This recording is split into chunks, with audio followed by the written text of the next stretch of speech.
Hello and welcome to the Majlis, Radio for European Liberties Current Affairs podcast focusing on Central Asia. I'm Mohammed Tahir, the host of the Majlis podcast and Radio for European Liberties media manager for South and Central Asia here in Washington, D.C. Tajikistan is headed to the polls next week, which is outcome somewhat already predictable.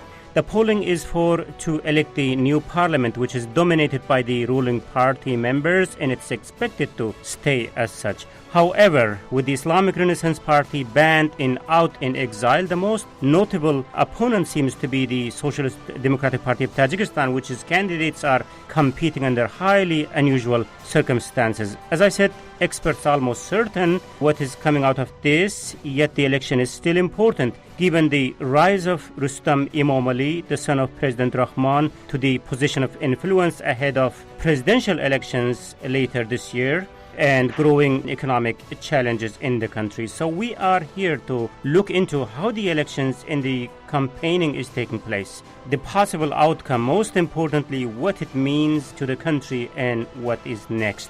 To discuss all these, I'm joined by Anthony Boyer, Europe and Eurasia Advisor at the International Foundation for Electoral System, joining us from Washington, D.C. Mohammed Jan Kabiri, the Director of Foundation for Intercultural Integration, who is also the personal assistant of Muhyiddin Kabiri, the leader of banned Islamic Renaissance Party of Tajikistan, is joining us from Europe. Sirajuddin Talibov, Managing Editor of Radio for European Liberties Tajik Service with us, and Bruce Pannier, the Editor of Radio for European Liberties Central Asia blog, Kishlok Awazi. Thank you, colleagues, for joining us today. So, Sirajuddin, let's start with you. The former presidential candidate, Ainihal Babanazarova, seems has already lost faith in this process, saying that this won't be fair and free process. So, what's happening on the ground and how the campaigning has been taking place so far? So far, we didn't see any improvements compared to the previous elections. Nothing has happened. Nothing has changed. And things going as usual. And no one cares about the elections, the forthcoming elections on the 1st of March. Many people do not know even the date. You can see only a bunch of slogans, portraits of candidates in the centers of big towns and cities. Apart from that, you do not feel that election campaign is going on. Although the pre-election campaign has been announced a while ago, some parties even do not have enough money to register their own candidates. I'm talking about the Social Democratic Party, which is the only open opposition party at the moment inside Tajikistan. Yeah, and also Sirajuddin, with drawing comparison between this and the previous elections, I heard one thing to be different, which is the use of social media in the campaigning process. Yes, I saw it. It is mostly used by the ruling party again. The majority of funds belongs to the party, and other 5 parties also are seen as a pocket parties, puppets. Unfortunately, the whole system, the government, executive system, all of them working for the ruling party, the People's Democratic Party of Tajikistan, which is led by President himself. Sirajuddin, when you look into the way the ruling party candidates are campaigning, what's your impression? Do they take this to be a serious competition? They prepared all grounds, to get the majority seats in the parliament. Probably at least 50 seats will be theirs, and then a few others will be, preserved to other small parties. And nothing unexpected is expected at the moment. Talking of these smaller parties, Mohammed Jan, the Islamic Renaissance Party, is not on the ballot. Do you see anything different in the process compared to the previous elections when you look into this process from the opposition lenses? Unfortunately, as Mr. Sirajuddin said, there is nothing different comparing to others, except there is no RPT participation at the current election. Did you try? Did you try to participate? Actually, yesterday, RPT and the National Alliance of Tajikistan, they put a statement, and they made a statement on favor of Social Democratic Party. They asked their followers to vote for the Social Democratic Party. But I don't think there will be any serious change or outcome from this election. And probably as a previous parliament, the majority will be dominated by the ruling party, People Democratic Party, and some seats will be for other pocket party, as Mr. Sirajuddin has mentioned. And I'm afraid that even they won't allow Social Democrat to enter the parliament. So you are saying that this is this staged process, but still you are indirectly participating by asking your followers in Tajikistan to support Social Democratic Party. Why you are doing that? If you don't recognize this, why you just boycott it? To be honest, I wasn't in the process where they decided this. As I said, I'm not holding any political position. But it is unclear for me. Maybe because of the majority of supporters for the RPT, they decided somehow to participate at the election rather than ban it. But I think it doesn't make any sense taking part of the election or not, because everything has been already appointed before. As you see, many ministers was resigned and they were nominated for the upcoming election parliamentary, and they already reserved seats at the parliament from the from the ruling party. Anthony, maybe you could jump in here. As Sirajuddin was saying, that Social Democratic Party of Tajikistan is the only one with its independent position among the parties on the ballot. So the rest is kind of same people pretending to be competing under different groups, all loyal to the ruling party. So the leader of the Social Democratic Party, Zairov, making some headlines lately with his fiery remarks about the process, especially talk about some irregularities, particularly slow walking of the registration of his candidates and the distribution of financial incentives. Of course, as the election watchdog, you guys are paying attention to this. So what is your observation on the level of technicality so far? Well, Mr. Zairov is, of course, a well-known politician. He's been, while oppositional, he's certainly been less vocal in many respects in the past in terms of the criticisms of the government. I think that's what's allowed him to keep operating, if you will, albeit on the margins politically. The election law has not appreciably changed since the last elections 5 years ago. Of course, we had a referendum a couple of years ago that modified some aspects of election administration. There are fewer members of the Central Commission on Elections and Referenda now, down from 15 to 7 so-called professional members, which are still largely comprised of persons loyal to the PDPT. But on the issues of disputes and violations in campaign finance, there have not been substantive changes at all. And when you talk about the extraordinarily high fees that are imposed upon candidates running, both for the majoritarian seats as well as the proportional seats, and even more so for any independent candidates, there are very little means to take reliably to dispute these. The Election Commission and the courts have jurisdiction over electoral complaints, but they're not known for being terribly efficient or for being terribly transparent. And it's issues such as these that have would be considered the main international observing organization, at least from the Western sense, the OSCE, ODIHR, not to deploy a normal mission of observers. In fact, they'll be sending only a smaller election assessment mission to monitor compliance with the existing law. But they have expressed dissatisfaction with the lack of reforms and lack of action on recommendations made after previous elections to the Majlisi Namayandagon 5 years ago. Anthony, also, maybe it sounds a little bit a political question, but then I couldn't help to follow up with this. Given the superiority of the ruling party candidates in this process, why the authorities are creating obstacles against Social Democratic Party? I mean, why even bother creating some obstacles against them? Well, it gets to the question, perhaps, of why bother having an election if we go down that same route. I mean, it's the sense is that there's a sense of overcompensating to try and limit political challengers. We've seen this in various other arenas as well. For example, the prosecution of several members of former Mayor Ubadullayev's team potentially as a signal to keep him in check for any further political aspirations he may have. I believe he is going to be leaving the Majlisi Milli after elections to the upper chamber as well later next month. And we've seen in terms of historical precedent in Tajikistan, this issue of overdoing things, meaning going above and beyond to limit the opposition, whereas one would suspect, at least they would desire a semblance of legitimacy if there were oppositional members. We recall, of course, and my colleague Mr. Kabiri knows very well about the two members, these symbolic members of the IRPT that were elected in the last elections and then before they were outright banned.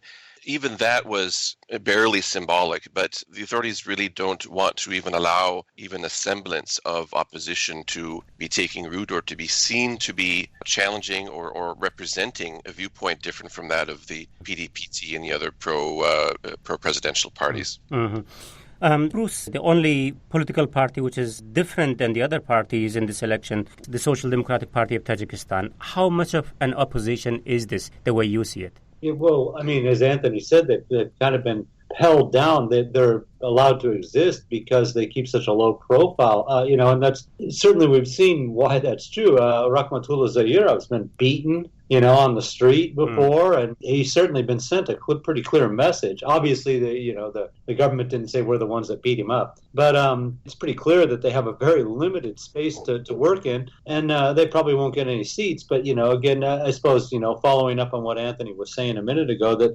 they're allowed to exist because the government can say we do have a genuine opposition party, even though the opportunities that they have are so limited that there's really not much that they can do except stand in as a genuine opposition party with really no hope of getting seats in Parliament. Sirajuddin, I think you guys had at the Tajik service kind of long conversation with Zahirov. When you ask him this question, that he knows that he's not going to win, right? So why even to bother to participate in this election? What's the objective that with his participation he's legitimizing this process? No, he is not going to legitimize, as he said. He wants to raise the alarm to show the world community that not everything is good in Tajikistan.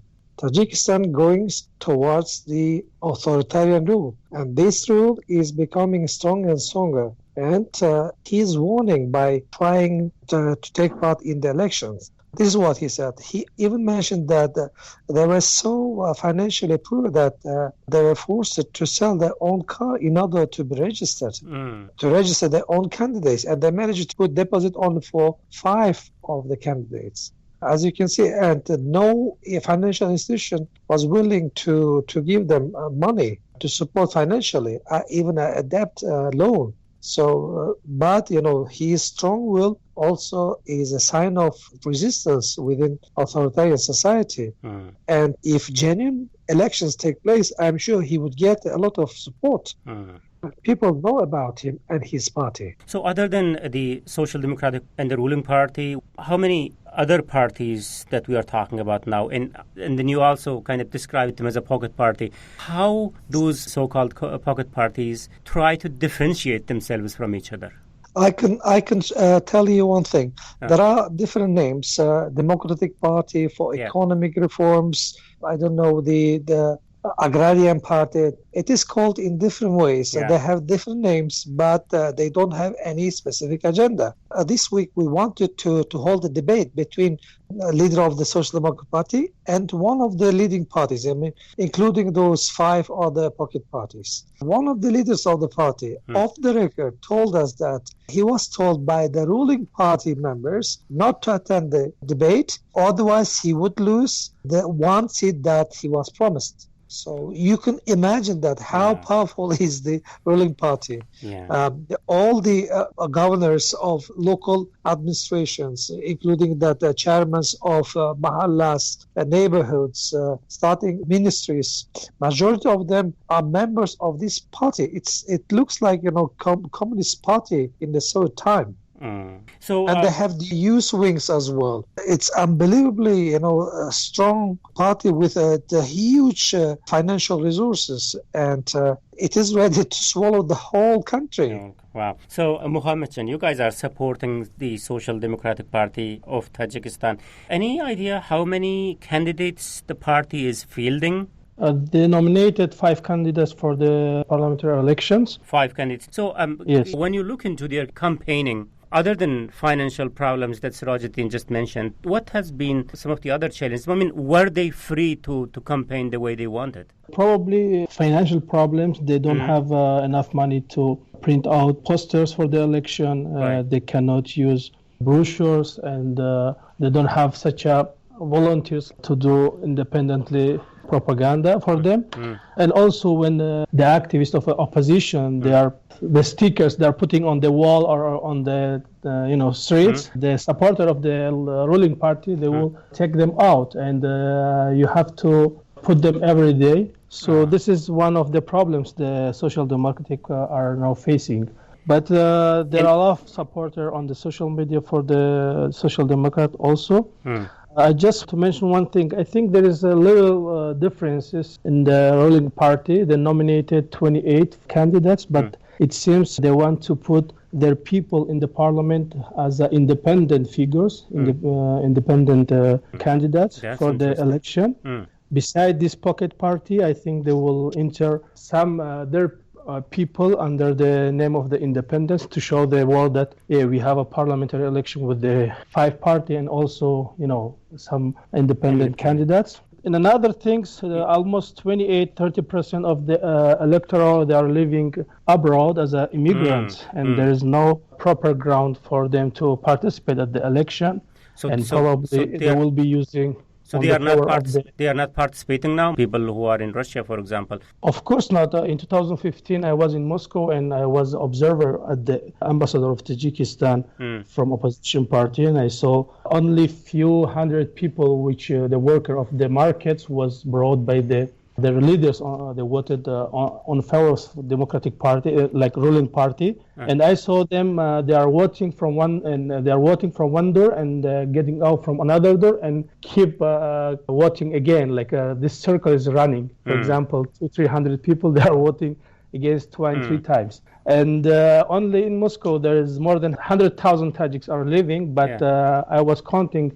Less than 1,000 people took part at the main exit poll in Moscow. So there is no ground. But if they wish to participate, they have the option to participate, isn't it? They have option, but it's very limited. As you know, Russia is the biggest country in the world, and we have only, according to the law, only at the Tajik diplomatics, like consulars or ambassadors, they could vote. And we only have an embassy in Moscow and consular in St. Petersburg. So, Anthony, as Mohammed Jan was saying, like 28-30% of the Tajik electorates are in Russia.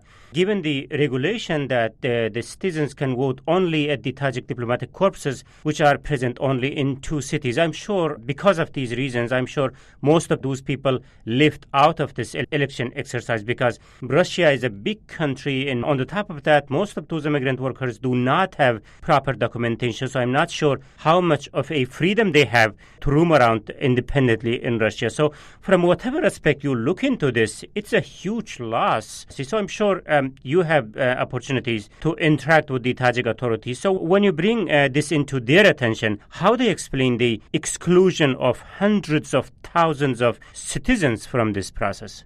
I fully agree it is. And if indeed we're talking about 1/4 of the electorate, in theory anyway, I mean, that could be a significant constituency if they were voting one way or another in particular. But as my colleague says, I mean, there were really few incentives naturally to participate in the elections. There may be incentives not for democratic purposes that may draw some voters in.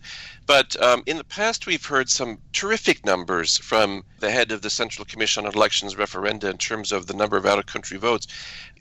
On one particular occasion, I was told that 400,000 migrants had participated in the elections, and he didn't produce any evidence to support it. And the other issue is, I don't think the government knows how many people are outside the country, frankly. There are not really solid registration records that are necessarily kept. I did an observation at the embassy here in D.C. On one occasion, and we had 44 people come and vote in that case, it was a presidential election. And you had to be on a list that had been approved by the embassy, and there were some people actually who had been turned away who were not on this list, who simply didn't register with the embassy. Now, another issue we have, and speaking of in particular of the Russian Federation, in the past, and I think it to some degree it persists today, going to the embassy or Tajik consulate to vote has offered a degree of peril for Tajik citizens living in that country, particularly those who perhaps don't have all of their documentation in order. This has been something that the local authorities, the Russian Federation authorities, have on occasion taken advantage of to try and shake down citizens of Tajikistan who may not have all the proper documentation. Right. So there are certain degrees of difficulty in voting abroad, although certainly the election law does allow for it. But the realistic number, I would agree, is likely to be quite small. Thanks. So with all these challenges, the country is headed to the elections ahead of presidential elections that's coming up in November. So we have only 1 week left before this election to take place. So as we go forward, where our eyes should be as to what this process and its possible outcome might mean, and what are the tea leaves we should be reading as to where things are headed going forward. So let's continue the discussion talking about these and many other questions very shortly.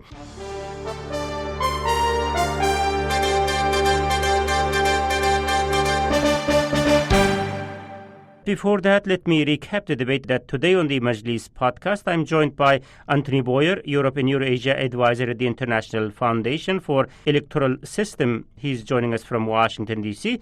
Mohammed Jan Kabiri is with us. He's the Director of Foundation for Intercultural Integration, who's also the personal assistant of Muhyiddin Kabiri, the leader of Banned Islamic Renaissance Party of Tajikistan. Sirajuddin Tolibov, Managing Editor of Radio Free Europe Radio Liberties Tajik Service, and Bruce Pannier, the editor of Radio Free Europe Radio Liberties Central Asia blog, Kishlak Owazi.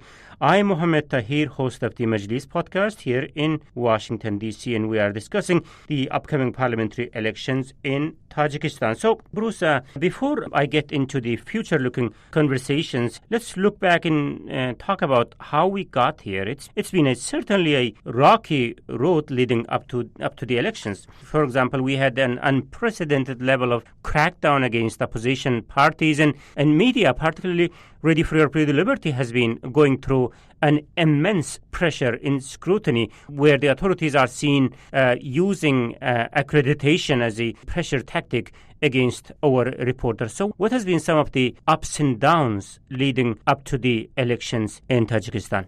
Yeah, well, sure. I mean, certainly, ever since they banned the Islamic Renaissance Party, things were already going downhill before that. But after they banned the Islamic Renaissance Party, I mean, really, it just went into overdrive as far as the government's efforts to consolidate power in every way that they could over all the aspects of the country, the economy, politics, the whole thing. What can the ruling party say to the voters based on the record, of their performance as governing the country? You have at least 25% of the eligible workforce is outside the country because they can't provide jobs for the people inside the country. It's the poorest country in Central Asia. They're remittance dependent. They're donor dependent. There's almost nothing that seems to be going right. The president's family owns pretty much all the significant businesses in the country right now. So if you're an average Tajik citizen, chances are that your life hasn't improved at all in the last 5 years because they have such a firm hold over the country. And like I said, their performance is laughable. I mean, there's nothing they can point to and say, are you better off now than you were 5 years ago? No, there's no. Actually,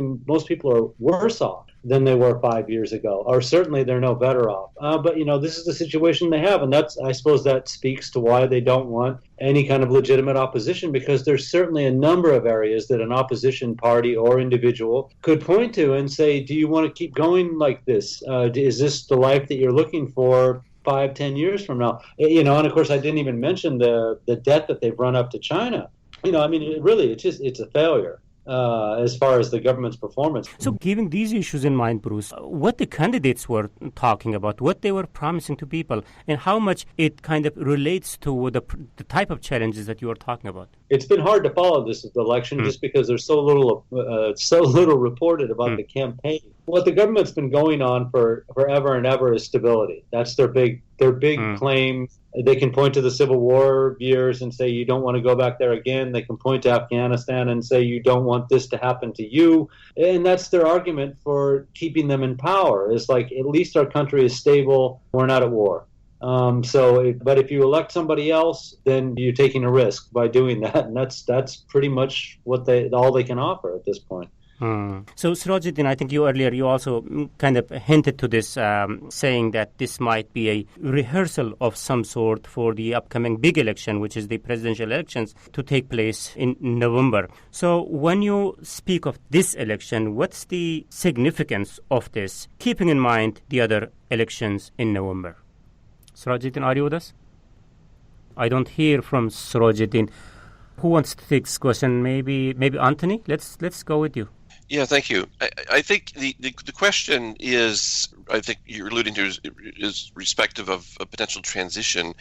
Mr. Rahman has an unlimited potential to serve as president. That's been affirmed through amendments of the Constitution. But the question is, at what point will he transition this? And it would seem to be a rather dynastic approach, such as we've seen in Azerbaijan, for one, whereby it's fairly expected, based on certainly on the political trajectory, that Rustam Imamali may at some point take over. I think in terms of looking at this as a dress rehearsal, I think it certainly, this election puts in place or continues in place a very pliant parliament that will not oppose this particular transition plan. One thing we didn't mention at the beginning, I would like to point out, is that simultaneous to the elections to the Namayandagan, we also are having local elections. Right. Why is that significant? It's significant because the upper house of the Majlis Oli, the Majlis Milli, 33, which it has 33 members, several of these are elected by local council members, local majlisis, as well as a number that are appointed by the president. So you have one half of the parliament that's indirectly elected by the voters that is very likely to continue to be very pro-PDPT.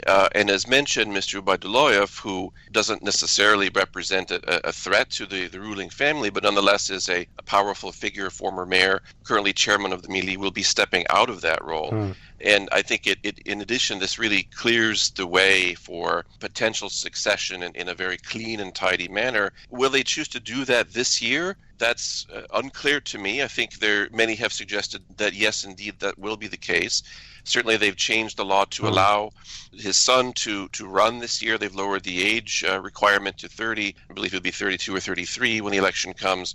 So it's certainly possible. I think to some degree as well, it would depend on the health of Mr. Rahman. If he feels that he is unable to continue for another 7 years, maybe they do it now through an election, or they could certainly have an early election. That's one of the other options that seems to be used on occasion, is holding an early election for president. So other factors that will determine that, I think, are in play. But this election certainly, in my view, paves the way to for that potential transition. Sirajuddin, are you with us now? If I could throw in something that Sirajuddin would have mentioned, and I know the Tajik services talked about too, is that apparently when Rahman went to Moscow last year, he received a pretty clear message from Putin that Russia would not support Rustam Imamali being president. Certainly not at this time. So that's at least that's what we heard, and that's something that the Tajik government is going to have to seriously consider when they're making this move. That said, Putin's kind of indicated that he might not be around after 2024. That might be one of the things that determines whether Rahman will stay in power for at least one more term or not. He might decide that it's better to wait out Putin's official presidential term before he tries to make a move like that. Because like I said, all the signals we heard indicated that Russia was against this. That's very interesting. Yes, Mahmoud. Just adding, we heard also the same reports from the Russia that the Putin said if you want to give a gift to your son, give a car or horses, but the presidential post is not the gift for your son. And also, I think the Mr. Rahmanov is taking steps very carefully, and he is taking into account all options. For example, he will send Ubaidulloyev to retirement, and probably Rustam will be elected as a speaker of the Majlis Oli, the Senate, because in constitution of Tajikistan, after the president, the speaker of Senate is the second person, and he will be in charge. But as Bruce mentioned, maybe Rahman is running for himself because he hasn't changed the main ministers when in the new year. For example, Minister of Foreign Affairs, Interior Affairs, and the Justice, and also Security Services, they keep them. If he had a transition plan, probably he will appoint some younger generation to prepare them for his son. But it seems that he's not sure, and he's taking on count all the options. Maybe he will appoint his son for now as a Speaker of the Senate. And also, before my colleagues mentioned that several people close to the Ubaydullah was also interrogated and arrested. And it was kind of signal to him, just stay calm. Stay calm. Yeah.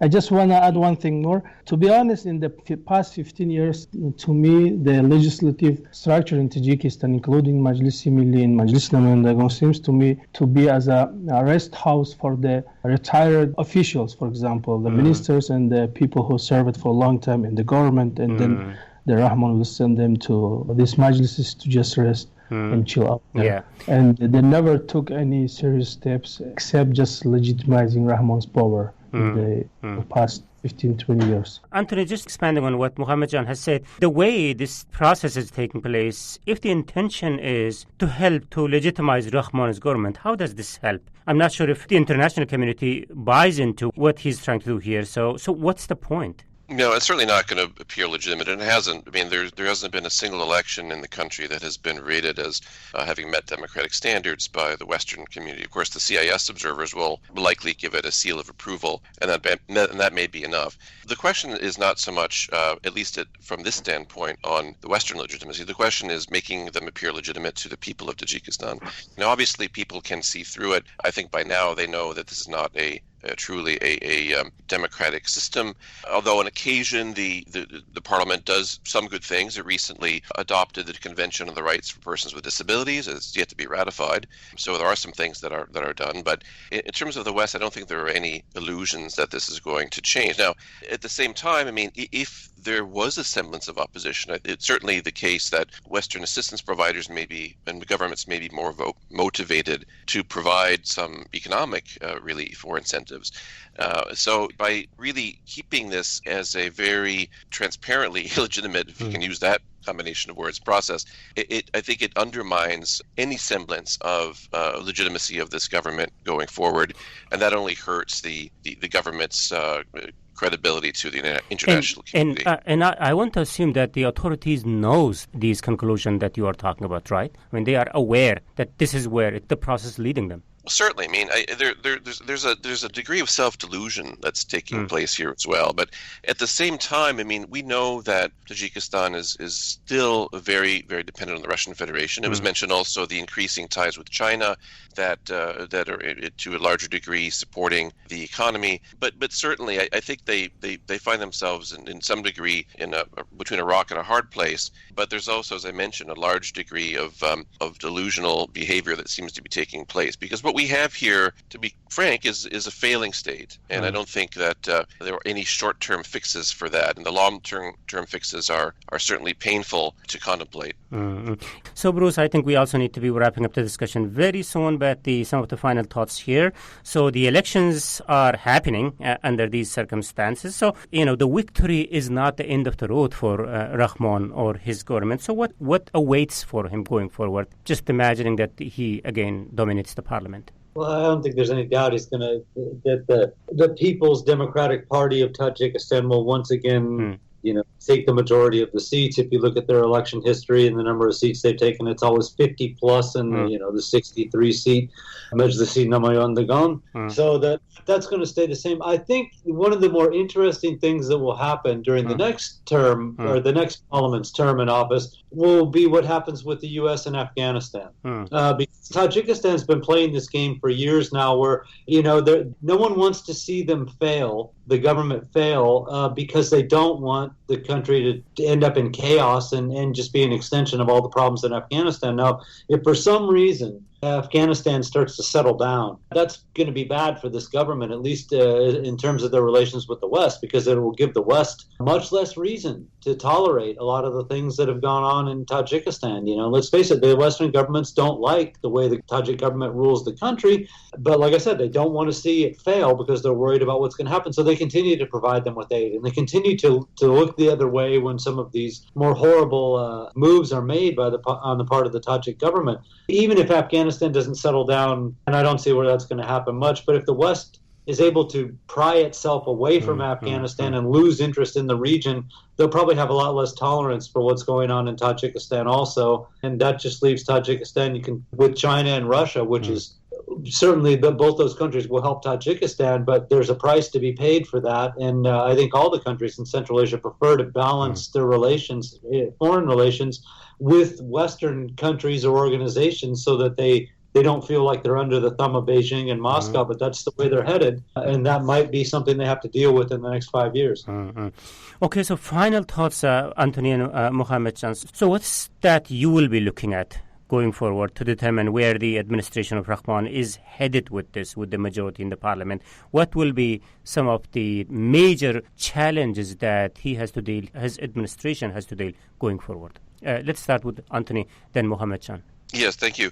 Well, first of all, one thing I find intriguing as a possible source of change, and I would say that there are some parallels perhaps in looking at neighboring countries, specifically Uzbekistan, is if there is change to take place in the country, can it come from a younger generation of leaders, maybe within political parties, maybe who haven't been part of the electoral or the political system for years and years?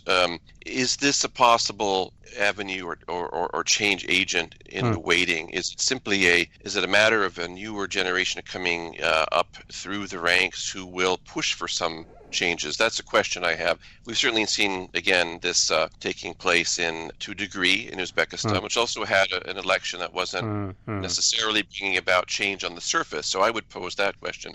I think that the government faces many challenges. We haven't spoken as well about the possibility of some kind of militantism that we've seen surface on some occasions, either purported by forces who allegedly were loyal to the Islamic State or other forces that the government claims is on the one hand that it's safe there, on the other hand they've taken steps to try and further persecute those whose viewpoints they find a bit too radical. So there are certainly internal issues, external issues, no easy answers for the foreseeable future.